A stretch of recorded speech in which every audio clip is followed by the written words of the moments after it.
Bismillahirrahmanirrahim. Assalamualaikum warahmatullahi wabarakatuh. Waalaikumsalam warahmatullahi wabarakatuh. Halo Dede, apa kabar? Halo Kak, alhamdulillah Oke. baik. Selamat sore. Sore Kak. Sekarang kakak akan mengajarkan terkait dengan pengertian sejarah, kemudian peristiwa masa lalu ya. Pengertian sejarah, sejarah.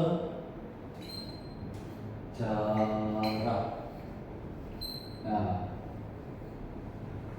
kemudian ada subtopiknya yaitu pengertian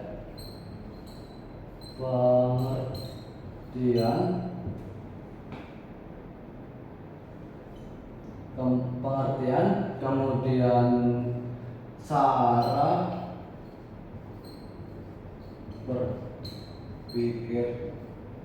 berpikir kemudian ada lagi terkait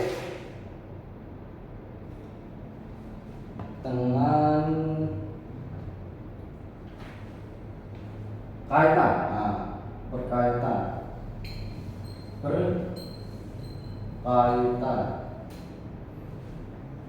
antara dua subtopik.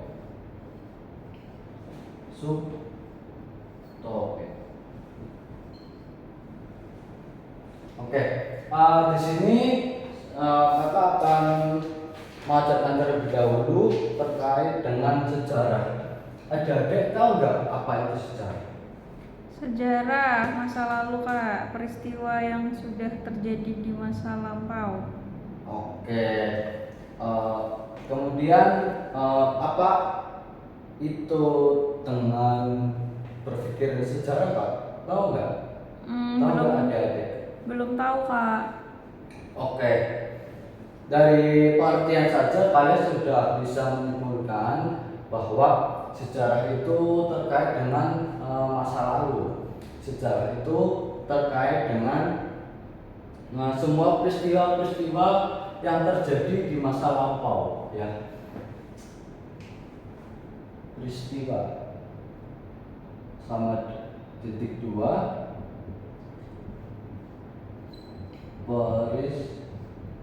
peristiwa masa lampau. Oke. Kemudian setelah kita berpikir masa lampau, tahu nggak arti dari sejarah menurut para ahli? Tahu nggak? Nggak tahu Kak. Oke. Menurut ahli dari Ibnu Khaldun, pengertian dari sini Ibnu Khaldun.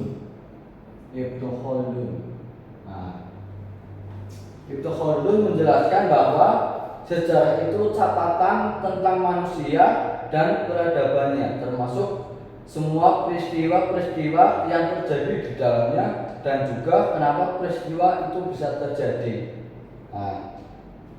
Tadi kan kakak terkait dengan peristiwa masa lalu. Nah, saya akan jelaskan kembali mengenai dengan sejarah itu dibagi dua, yaitu peristiwa masa lalu.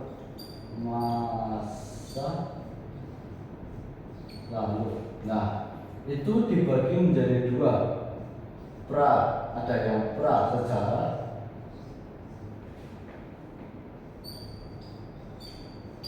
ada yang sejarah. Nah, adik-adik tahu nggak dari kedua perbedaan ini itu apa? Pra sebelum Kak. Oke, kemudian dari sejarah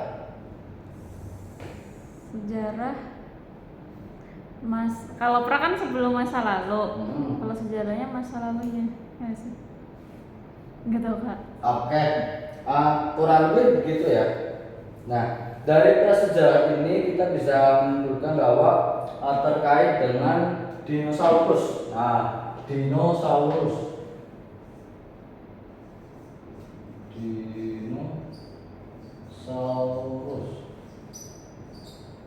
Nah, dinosaurus ini masuk ke dalam kategori peristiwa masa lalu yang prasejarah. Nah, kemudian dari peristiwa masa lalu ini kita bisa melihat bahwa di masa lalu itu terdapat kejadian-kejadian atau peristiwa yang sungguh mengingat dan menyejukan pikiran, karena dengan peristiwa sejarah itu kita bisa mengingat kembali, kita bisa belajar dengan kedepannya kita bisa lebih baik kembali. Oke, selanjutnya para tokoh. Nah, tokoh dari peristiwa sejarah. Nah, tokohnya itu ada yang namanya Mesopotamia. Nah, Mesopotamia. Nah, dari Mesopotamia ini, nah, tahu nggak ini asalnya dari mana, kemudian dia berjasa sebagai apa? Tahu nggak dari adik-adik? Nggak tahu Kak. Nggak tahu. Oke, kita garis. Nah, kita bisa menarik kesimpulan bahwa tokoh yang bernama Mesopotamia itu adalah ahli sejarah pada masa perang Persia melawan Romawi.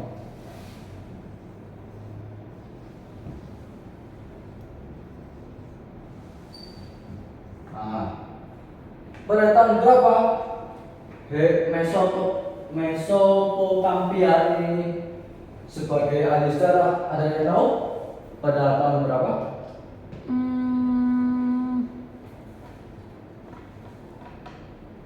Berapa ya Kak? Ayo. Bisa disebutkan pada tahun berapa Mesopotamia atau tokoh tersebut berjasa ada perang Persia melawan Romawi.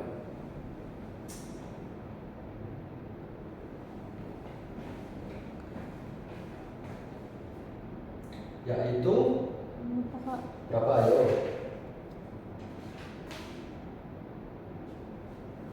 5.000? Bukan. 2.000? Ayo, sebenarnya lagi. 2.000-an? Bukan. Ini sebelum Masehi.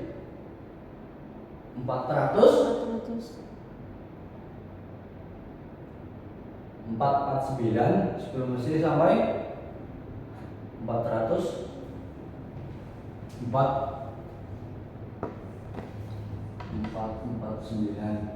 sebelum Masehi sampai 460. Apa yang berasal dari tokoh tersebut? Di mana ada apa yang berasal dari tokoh tersebut? Ada yang tahu? Nggak tahu Kak. Oke. Tokoh tersebut itu berjasa karena yang pertama menemukan historiografi. Nah, historiografi. Nah, kemudian validasi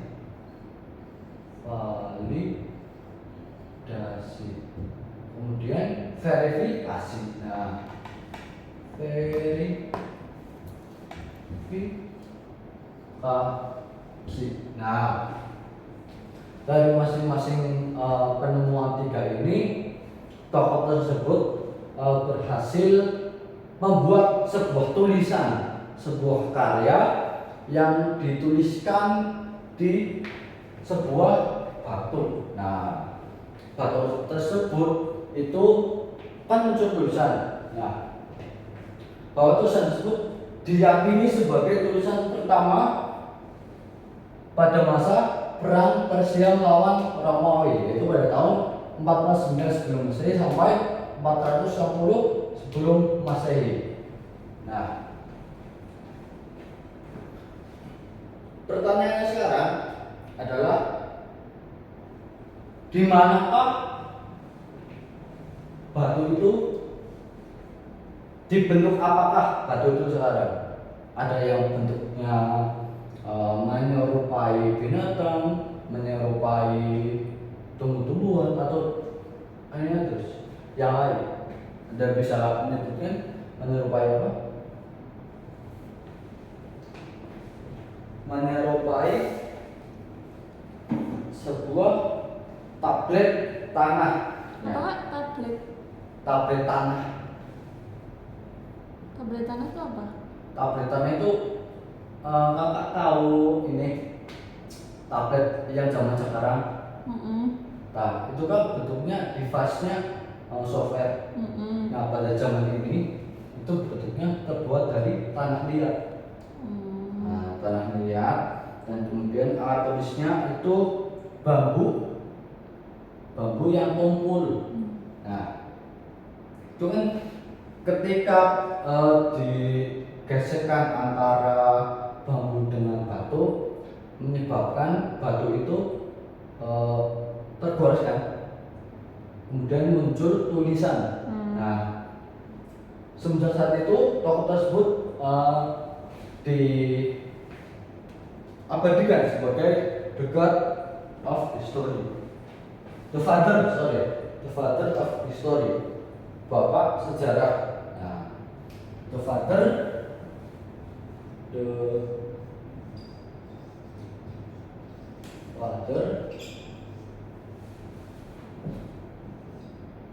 of history. Nah, atau bisa kita sebut sebagai bapaknya sejarah. Nah, kemudian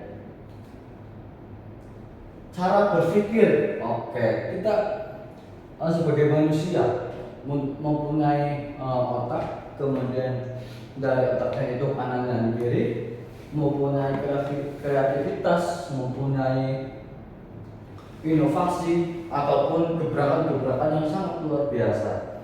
Nah, sejarah itu juga memiliki cara berpikirnya sendiri. Ada yang tahu cara berpikir sejarah apa? Kemarin sudah kita kronologis sih ya. Kronologis benar nggak? Depannya D, yang kedua itu depannya S. Sinkron. Nah, sinkronik dan sinkronik dan diakronik. Ya, diakronik. Nah,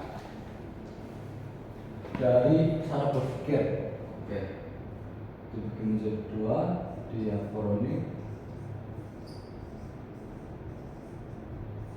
dan sinkronik. Nah, dari kedua cara berpikir sejarah ini, ada yang tahu nggak masing-masing itu pengertiannya dari diakronik dulu? Diakronik, taunya sinkronik Kak. Ya apa? Sinkronik apa? Kalau sinkronik tepat, sesuai gak sih sinkron?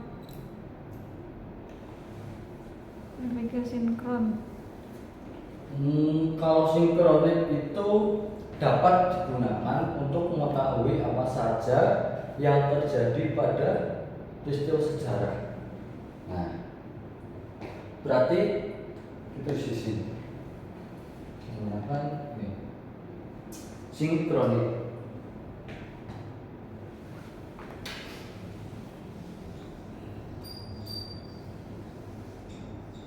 Sinkronik. Nah, tepatnya yaitu dapat digunakan untuk mengetahui apa saja. Dapat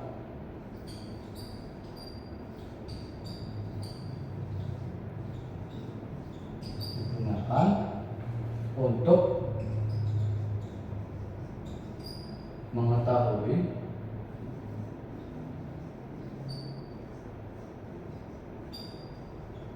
apa saja.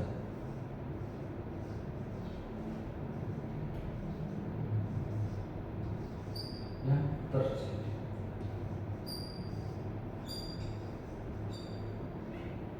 Oke. Kemudian kita beralih ke diakronik. Nah, diakronik itu apa? Kenapa Kak? Diakronik. Apa itu diakronik? Apa itu cara berpikir sejarah diakronik? Runtut atau kronologis. Secara runtut atau kronologis. Oke. Dapat digunakan ketika ingin mengetahui sebab dan akibat. Benar sekali. Dari sesuatu peristiwa sejarah. Diakronik.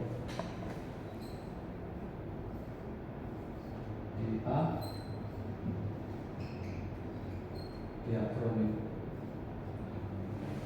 Nah, diakronik atau biasa disebut ingin tahu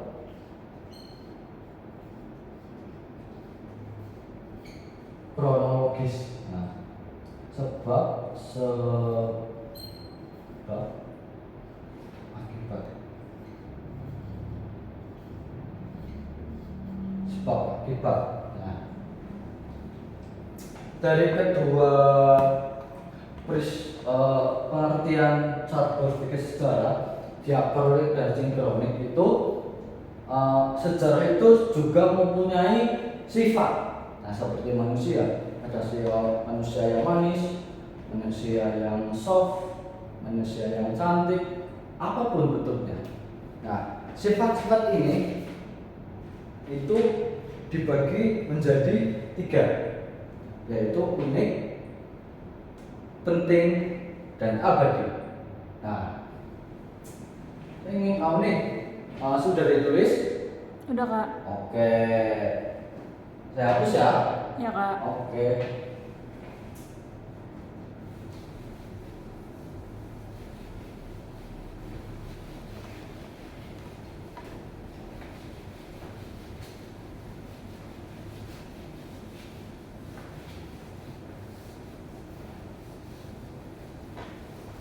Sifat-sifat sejarah.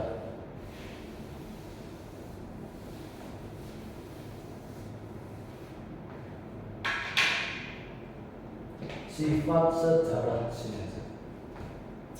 Selanjutnya itu sifat sejarah.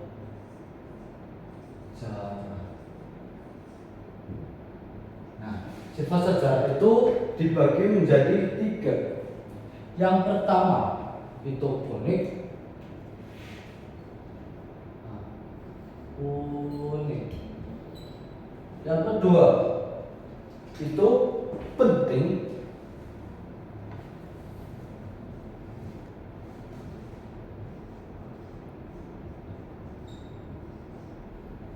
Kemudian yang ketiga itu apa? Sebutkan yang ketiga. Unik, penting. Kemudian satu lagi. Lupa. Unik, penting, dan A.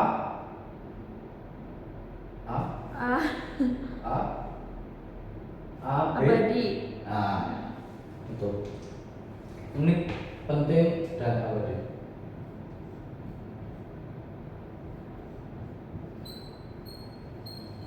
Nah, dari ketiga sifat sejarah unik, penting, dan abadi, ada yang tahu nggak pengertian dari unik dulu? Apa itu? Sifat sejarah kok unik? Kenapa unik? Kenapa unik? Cuma sekali terjadi. Gimana? Cuma sekali terjadi. Oke, cuma sekali terjadi. Nah, sekali terjadi. Sekali terjadi dan tidak terulang.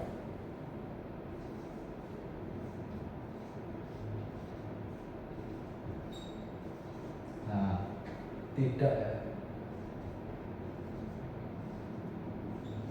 Tidak. Nah, kemudian penting. Apa itu penting? Ada yang tahu nggak? Penting itu Apa itu? berhubungan dengan Apa itu penting?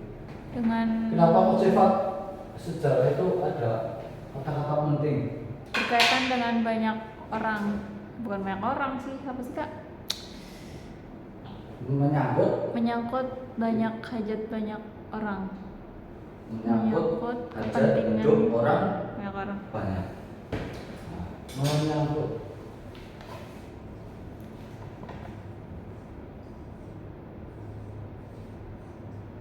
hajat orang banyak. Nah, kemudian satu lagi adalah terkait dengan apa? Abadi. Abadi.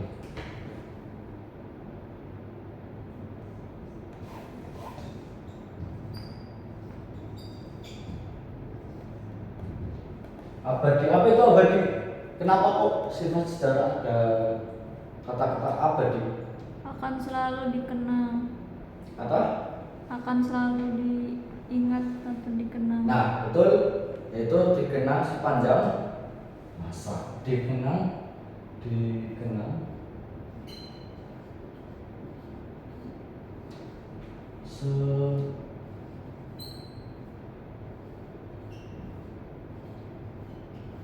sepanjang masa. Oke. Dari ketiga sifat sejarah ini kita telah membahas semuanya dari pengertian peristiwa masa lalu, yaitu peristiwa masa lampau ya, dengan pengertian dari Ibnu Khaldun, yaitu sejarah itu catatan tentang manusia dan peradabannya, termasuk semua peristiwa-peristiwa yang terjadi di dalamnya dan juga kenapa peristiwa itu bisa terjadi. Nah, peristiwa sejarah atau peristiwa masa lampau itu dibagi menjadi dua. Nah, prasejarah dan sejarah. Dinosaurus itu masuknya ke prasejarah. Nah, kemudian manusia purba masuknya mana? Manusia purba prasejarah. Kemudian proklamasi kemerdekaan sejarah. Peristiwa PRRI Permesta. Apa itu Kak? PRRI Permesta, yaitu pemberontakan. Sejarah. Andiasis. Nah, masuknya ke sejarah. Kemudian terkait tokoh. Nah, tokoh Mesopotamia adalah bapaknya sejarah. Kenapa kok ada nama bapaknya sejarah? Karena dijelaskan tadi beliau itu menemukan 3 sumber. Yang pertama sumber historiografi, yang kedua itu verifikasi, yang ketiga itu validasi. Nah, kemudian dari ketiga ini itu juga bisa saling berkaitan karena itu bisa dipandang dari cara berpikir sejarah. Nah, cara berpikir sejarah itu tadi dijelaskan, yaitu ada diakronik dan Sinkronik. sinkronik. Nah, diakronik dan sinkronik itu membahas secara kronologis. Nah, secara kronologis, sedangkan sinkronik mengkaji peristiwa secara lengkap dan mendalam. Nah, lebih lanjutnya, diakronik yaitu penamaan yang dinamis tentang kehidupan manusia yang terus bergerak, berproses, dan bertransformasi. Sinkronik memberikan pemahaman yang meluas tentang peristiwa sejarah.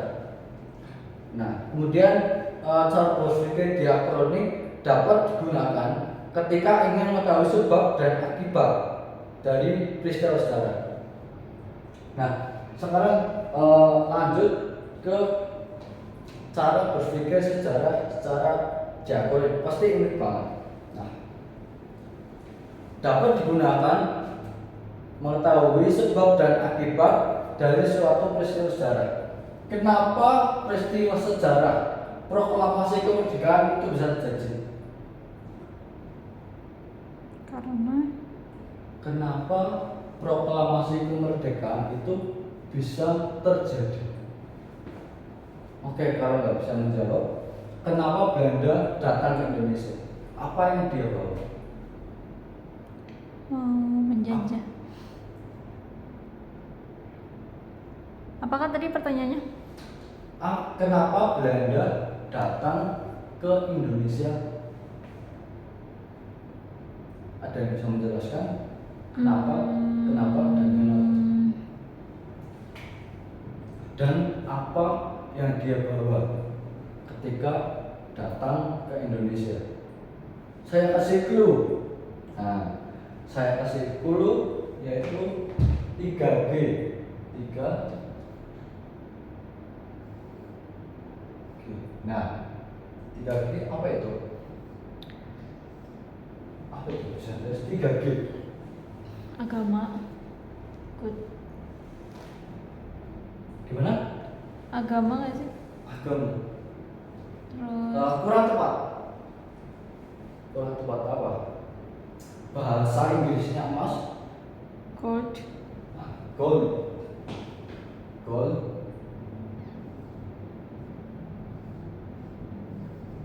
Kemudian bahasa Inggrisnya ketuhanan.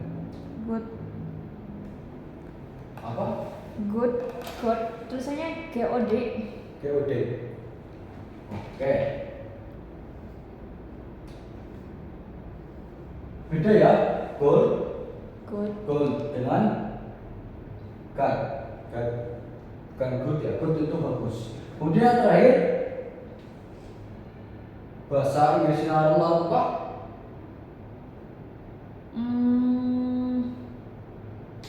Atau 3G? 3G. Go? Apa ya kalau Pak? Gospel. Oh ya, gospel. Nah, gospel. Gospel.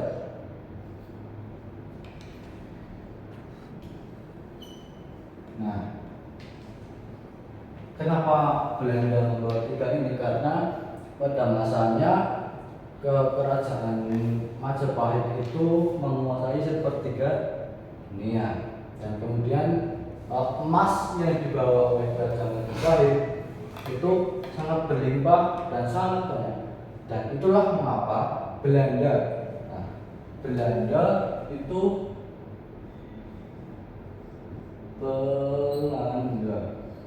menyerang Indonesia. Nah,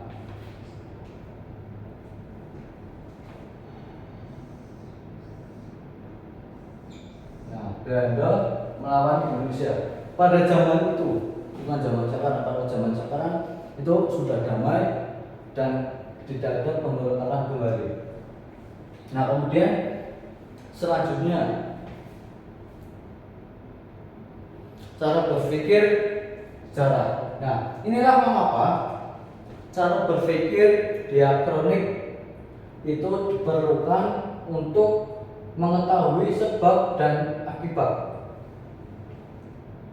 Sebab dan akibat dari kenapa apa yang menyebabkan Belanda menyerang Indonesia, kemudian apa akibatnya Belanda itu membom dua kota Jepang ya pada zamannya.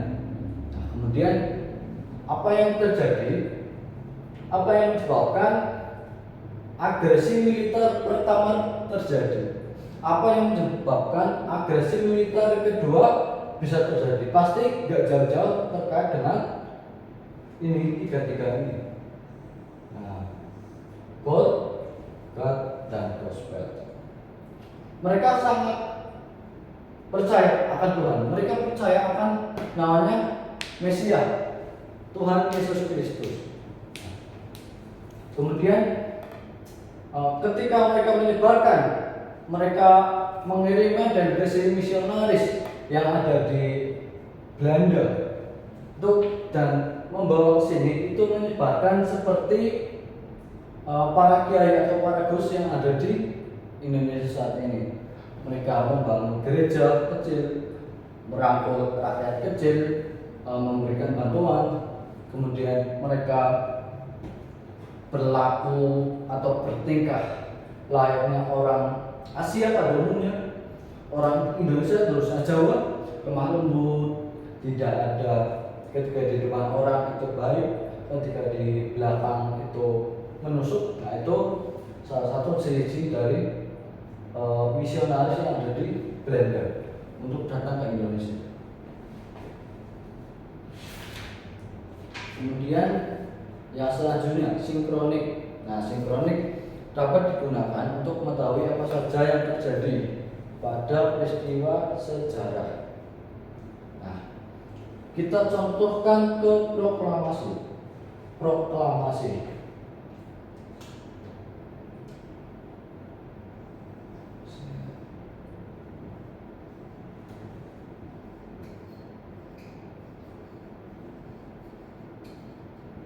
Proklamasi kemerdekaan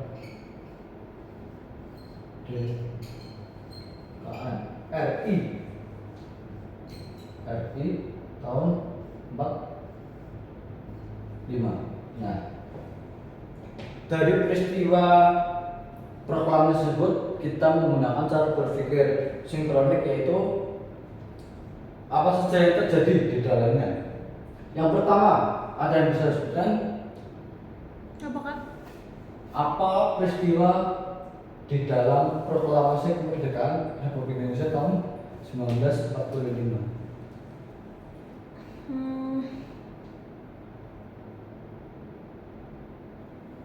Adanya yang pertama yaitu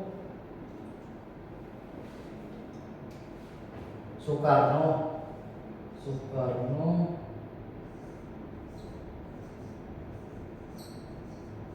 membacakan Teks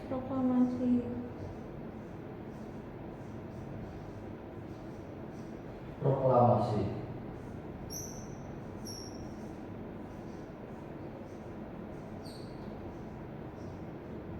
Nah, kemudian yang selanjutnya yang berada di dalam peristiwa tersebut apalagi? Di mana letaknya? Letak dari pembacaan teks proklamasi. Jalan apa? Jalan kebangsaan ya? Jalan? Cari Google, ayo. Jalan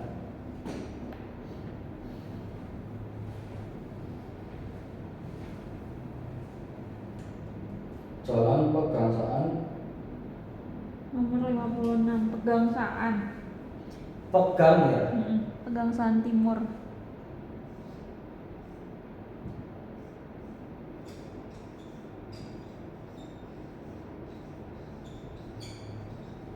Pegangsaan Timur. Nomor 56.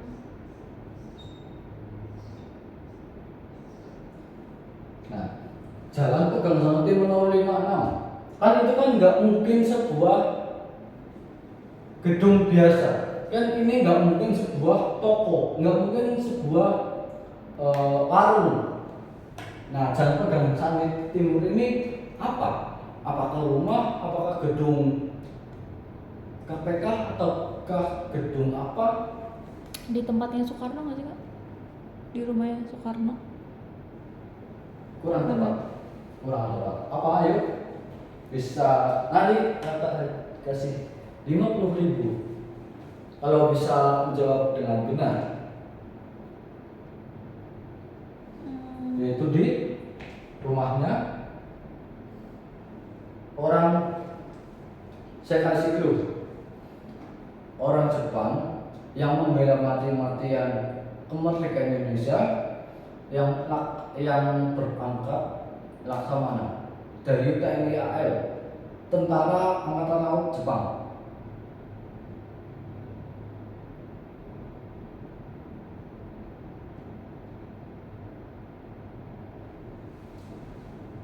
Itu bernama Laksamana. Laksamana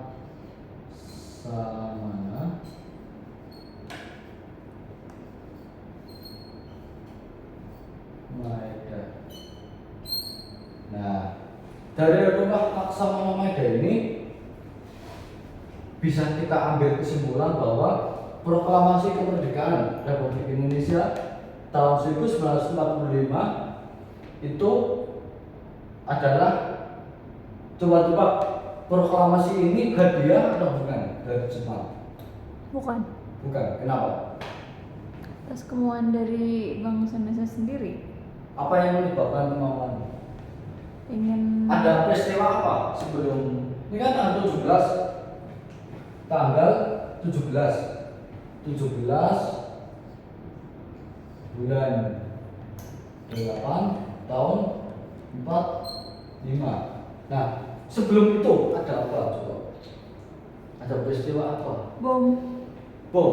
Hiroshima Nagasaki. Apa? Hiroshima dan Nagasaki. nah, dua kota Jepang. Dua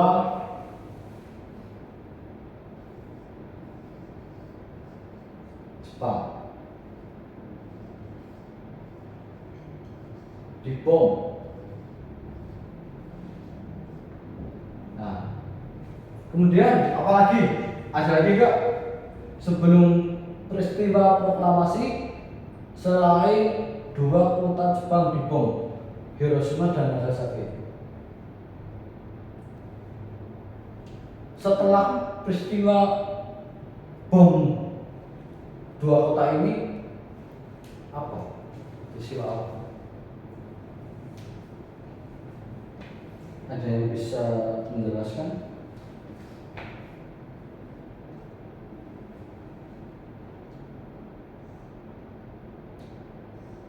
Apakah penculikan, ataukah pembunuhan, ataukah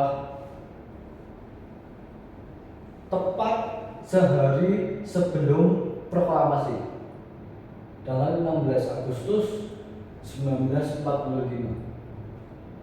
Dan bisa menjelaskan?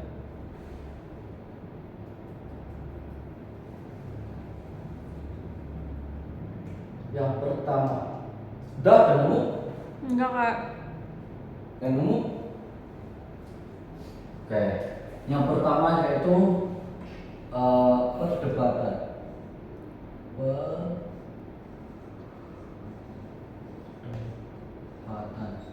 Kemudian yang kedua yaitu penculikan.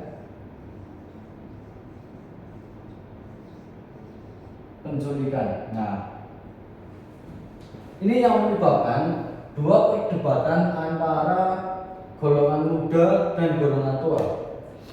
Golongan tua diwakili oleh Insinyur Soekarno dan Muhammad Hatta. Golongan muda diwakili oleh Muhammad Syahrir dan kawan-kawan.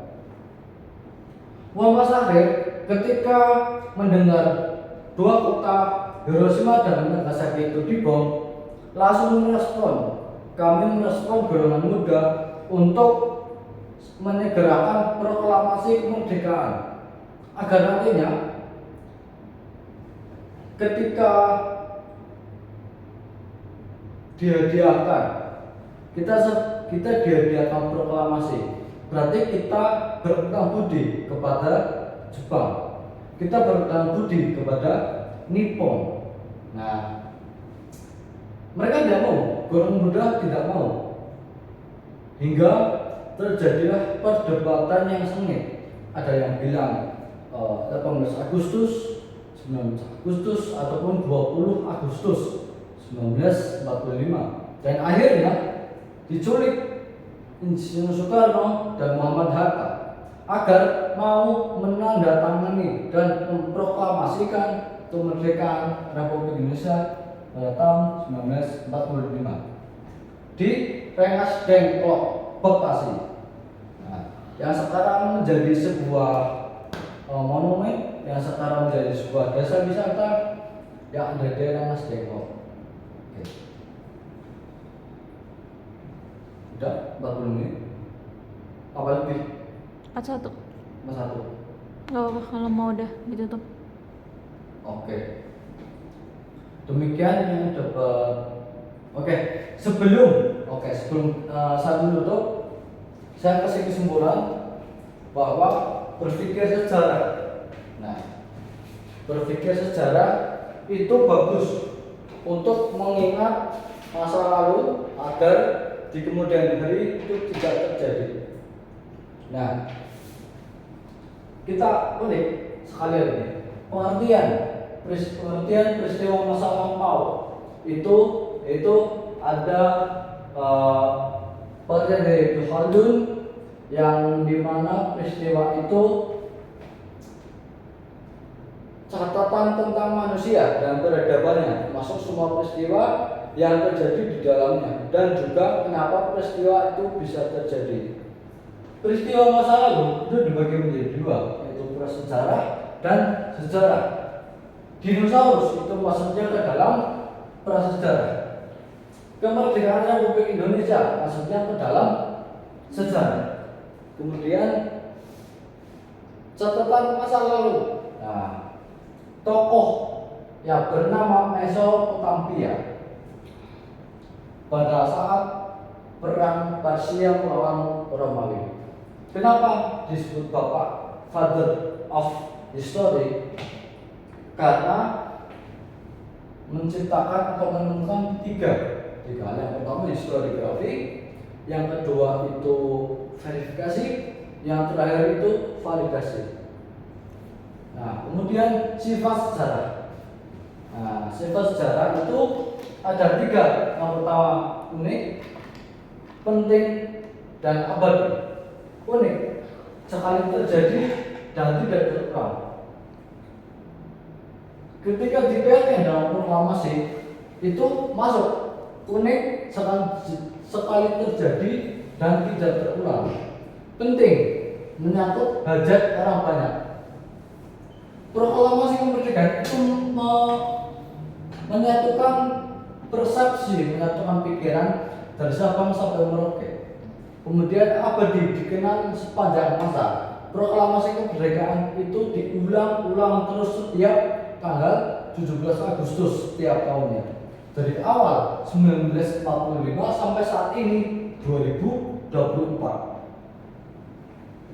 Kemudian cara berpikir sejarah itu ada dua, diakronik dan sinkronis. Berpikir secara diakronik itu membahas secara kronologis, dan berpikir secara sinkronis itu mengkaji secara lengkap dan mendalam. Gampangnya, diakronik itu ingin mengetahui sebab dan akibat. Kemudian sinkronik itu mengkaji lebih mendalam apa yang terjadi di dalam peristiwa sejarah. Demikian yang dapat saya sampaikan, kurang lebih mohon maaf. Saya harap ketika di rumah itu belajar yang giat dan mengulas apa yang saya jelaskan di dalam kelas. Tidak mungkin manusia itu kerja keras dan tidak mungkin gampang menyerah. Ya, bila filsafat, Assalamualaikum warahmatullahi wabarakatuh. Waalaikumsalam warahmatullahi wabarakatuh.